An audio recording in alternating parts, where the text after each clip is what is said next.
Yeah, I kind of play around with it. Sometimes I'll just throw in whatever I have. And what do you use for the mechanism, the blender? I have a juicer. What's the name? Which one?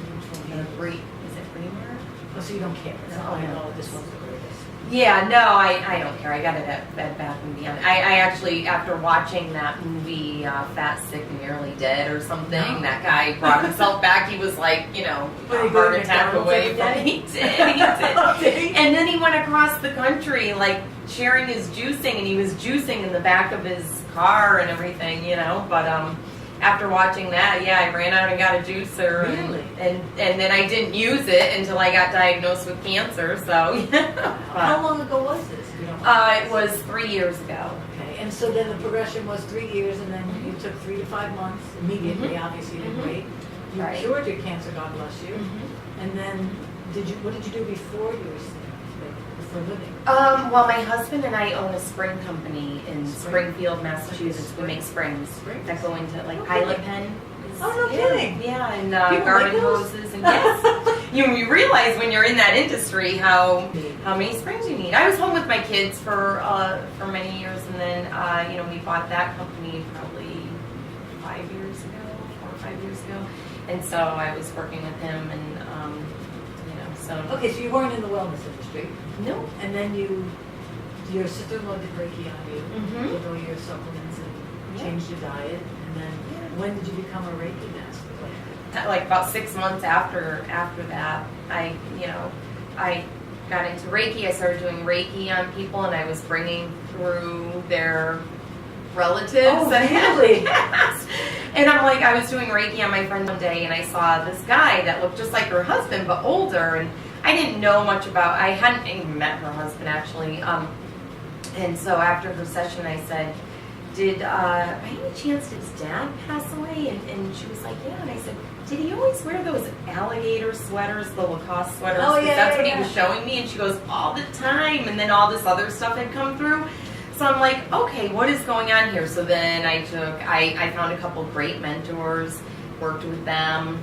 They give you guidelines, and then you develop your own system with spirit. Okay. Oh, you do. You have your own method of doing it. Yeah. So it's very interesting. I mean, I love doing the Reiki because I pick up on so much. Even like doing the Reiki, it's like I can pick up a lot of times, like, oh, did you just go through a breakup, or do you have a disconnect, with your husband, or, just some stuff like that will come up. We pick an angel card before the Reiki session. Oh, really? It's funny how that's kind of fun. it always is just so validating.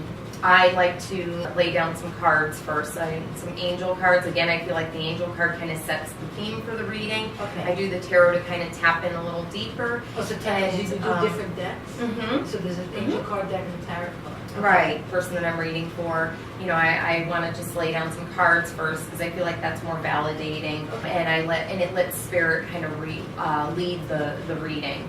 And many times what happens is they kind of go backwards and then go forward. So a lot of times with the readings, it's about, I feel, spirit giving more insight into a person or a situation that my sitter needs to bring forgiveness in, so it's really amazing. I feel that the readings are very healing. It's not just about like, okay, do you see any guys in my future? I mean, that's fun stuff, and that comes out too, Yeah. But again, I feel like, the readings will show the potential, but that person still has work to do and to line up with that potential spirit is showing for the future. But I feel like the readings are very, very healing.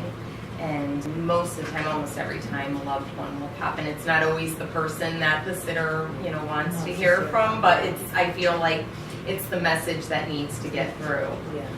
So it's almost like you get two things in one. Mm-hmm. You get your Reiki and you get your angel cards and your yeah, you do. It's like three things in one. When I do the Reiki sessions, I'll always ask if they're comfortable with pulling an angel card.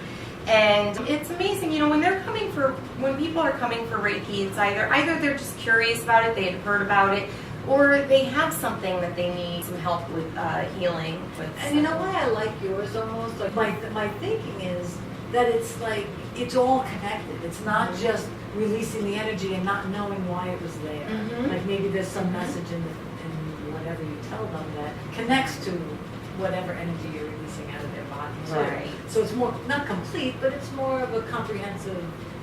Yeah, and a lot of times it's valid. They can go off and do this on their own. The Reiki. I mean, well, yeah, the Reiki, or even just practicing, kind of, tapping into that divine healing source, God consciousness, whatever you want to call it. And I feel like sometimes when they come for the Reiki, it's helpful. You kind of need looking for somebody to guide you, and it's validation too that there is something more to this, and we are energetic beings, and there's a lot more. We have a lot more unseen help that we don't realize. Sure. I mean, we were just talking about that with the new tenants that we had.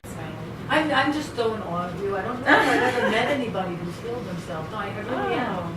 Yeah. Right? Who have I met? Well, you don't know who I met. You can't answer that. Right, But I'm serious. right. I think that's really amazing. Did you read You Can Live Your Life by Louise Day?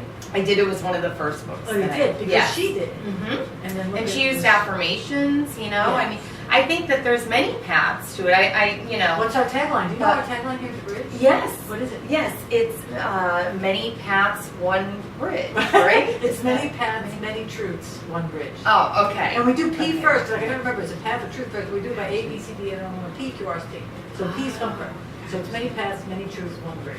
So you're 100% I love it. right. I love it. All Yes. these different people. Whatever works. Yeah. Who cares? Yeah, Who cares? right. As long as you get to where you want to go. Right, Who cares who's right. right, who's wrong, who's right, Exactly. Who cares? Right. And there was an amazing book that this lady wrote. She was going to Harvard for psychology, and for her internship, they had her working with cancer patients. And she came across this guy whose cancer went into spontaneous remission, is what or radical remission.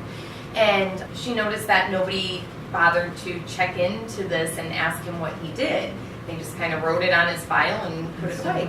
And so the more digging she did, the more cases like that she found. And so she put this book together. I think she ended up finding like 1,500 cases. And she realized that there was 9 things that all of these people had in common. 2 of the things, one was diet, Okay. one was supplements. Okay. The other 7 things were all emotional and spiritual things. So a little different, Right.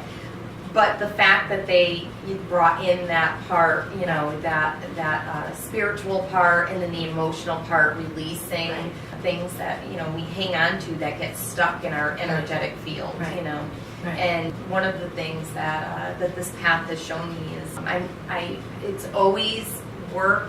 It's something that I will always have to work with, but I feel that I've gotten better with letting things pass through me. You feel it, but you let it go. Right. And it's something that I feel that I've gotten better at. But it's definitely something you have to practice. So that's great. I mean, what are any words of wisdom to finish up our wonderful interview? Just knowing that we have this unseen force, these unseen helpers. I just really feel like there's so much more than this physical incarnation. In the three-dimensional part. Yes. And to me, the Course in Miracles states how we're really all asleep in heaven. And to me, what that means is like some of us are looking through, those things at the beach that you see, that you look through, Oh, yeah, sure. see out in the Like water. the Empire State Building. Yeah, so I have this vision that, I'm just looking through this experience, having these experiences, and when we pass, it's almost like you look away, you realize, you see that, okay, we are really all together here in heaven. Oh, we were just watching this movie. We were just, I was just looking over here, But because we really are, they're like right here, we are really all together. It's just, we're kind of looking away for the moment and having this experience and living with gratitude and looking at the lessons that each person in each situation is teaching us. Well, listen, people should come here and do whatever you do, because obviously you have an answer. It's not the answer for everyone. Not the answer, You have right. an answer, because Right. my hat is off to you for what you've been able to accomplish. Thank you. I know you say there are a lot of people who do it, but there's so many people who don't even have the courage to do it. Right. Well, it's just not, you're not very supported. I felt very alone in that journey. But that's why it's a lot of courage. Right. God bless you for doing Right. It actually forced me to find strength elsewhere, and that was with working with God and Spirit, and And you lead the way.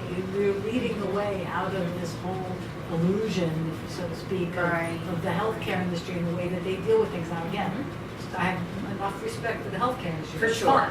For sure. However, there's this other way that they're not looking, and we have Right. to look, because they're not going to tell you to look there. Right. They're not. Right. They should look I there. wish that it would, that there, and I feel in the future that it will come more together. Right. And I think they are starting to They're bring in, they'll allow Reiki practitioners and, Sure.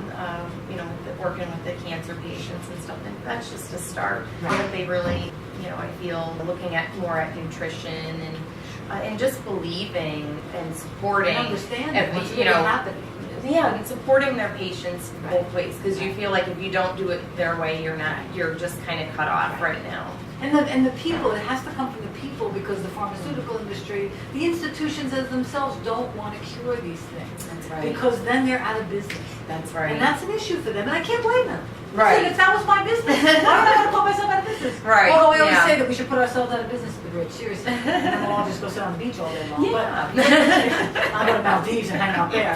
But no, seriously, it's like Right. they're not, you can't look to them to change this. Right. Because that Especially if there's ends money their- behind something. Sure. The food industry, the stuff that they put in the food, and my kids eat this food because I didn't know 20 years ago when I had my kids, Right. like all the stuff that's in this food, that I question, and filling out a prescription for every little thing. I mean, for sure, there's some drugs that are amazing that Sure. that can help, but Sure. but it just seems like it's overkill. It's Sure. too much, Right. And it's up to the people to take control back of their.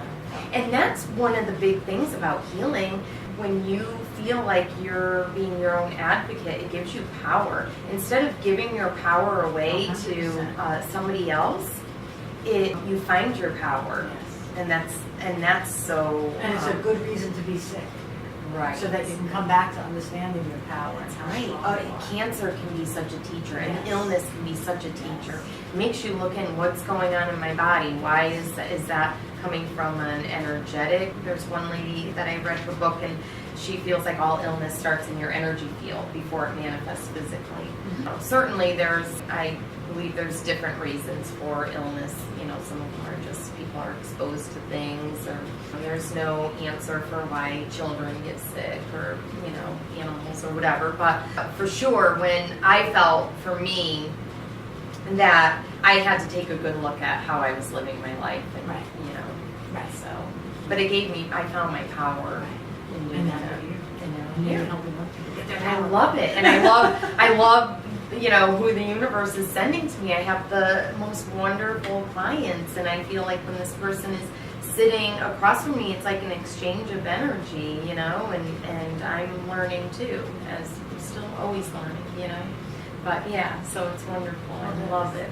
You're an inspiration to me. And not many people are an inspiration. I hate to Well, tell you thanks, that. Liz. Oh my God. No, I'm serious.